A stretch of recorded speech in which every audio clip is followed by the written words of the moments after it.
Good morning, my brothers and sisters. Welcome to episode number 40 in the Psalms. This is the Psalms of My Friends, a series of various Psalms. We're in Psalm 25. Today's title is How to Avoid Trusting a Jerk. So there's this wonderful book that's often recommended out of this house, How to Avoid Marrying a Jerk by John Van Epp. And the idea is that you should use the dating period to get a current and past track record of a person, and don't discount the red flags you see and turn them into just pink puffs as if they were nothing, so as to reliably predict the future of a life with that particular person. So ferret out in the dating period whether they're a jerk or not, and whether their character is worthy enough to marry. So I'm going to steal that idea spiritually. And today's going to be about how to avoid trusting a jerk, and ultimately how to avoid worshiping a jerk. So let's go to Psalm 25, where we're going to get our principles today. We'll start in just verse 1, and we're going to see a marrying of the idea of trusting God and waiting for God. They're going to be relatively synonymous by the time we finish. And then we're going to ask the big questions: why should I trust God?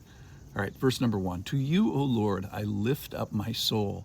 O my God, in you I trust. So the psalm asks, why should I be trusting God? Let me not be put to shame. Let not my enemies exult over me. Indeed, none who wait for you shall be put to shame. There's kind of that equating we were talking about of trusting and waiting. They shall be ashamed who are wantonly treacherous. Verse 4. Make me know your ways, O Lord. Teach me your paths. Lead me in your truth and teach me. For you are the God of my salvation. For you I wait all the day long. Remember your mercy, O Lord, and your steadfast love, for they have been from old. Remember not the sins of my youth or my transgressions. According to your steadfast love, remember me for the sake of your goodness. So let me start with HESED.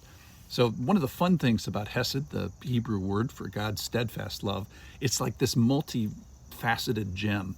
I've read books on it. I wrote a Bible study with my wife on the matter. You can order it on Amazon. Maybe we'll put the link in here today.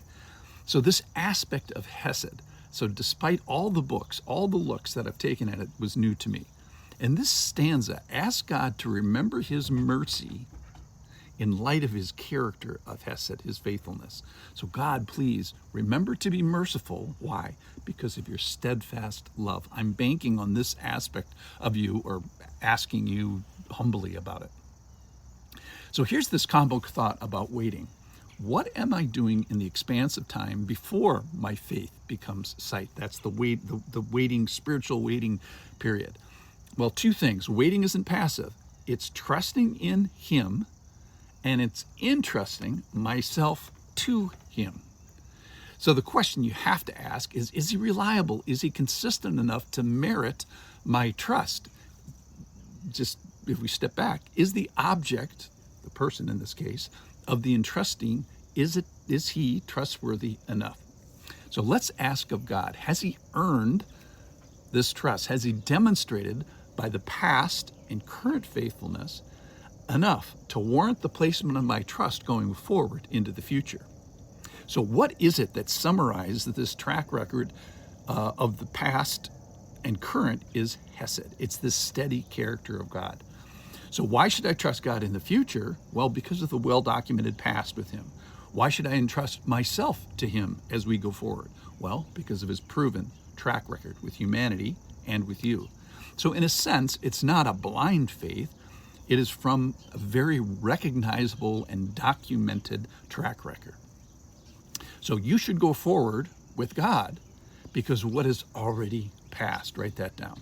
So we wait, relying on his past HESED, his current HESED, and in a sense for his future HESED. This waiting is not void and empty and passive. It's active, it's engaged, it's assessing, it's dynamic. So this trust is bound up with him. It's a very active thing. And when he comes through, we should act like we expected it in the first place. So today, in this psalm, and what the psalmist is doing, David, you cannot separate today the waiting and the trusting while you are waiting. For the trusting is what I'm doing primarily while I am waiting. So it's this busy, active, forceful waiting. So while I am waiting, I am trusting who God is and who he has demonstrated himself to be in the past. So he verifies that he's trustworthy of the entrusting of myself to him because of what he's done in the past. And this is exactly what we do when we refresh ourselves and remind ourselves of his HESED from the past and present. So then we find that, yes, indeed, he is worthy of the entrusting of myself to him. So this is exactly what he's asking us today. So then we find that, yes, indeed, he is worthy of my trust now, and as I wait for him to come through in the future. So HESED is this intentful study of God's past actions.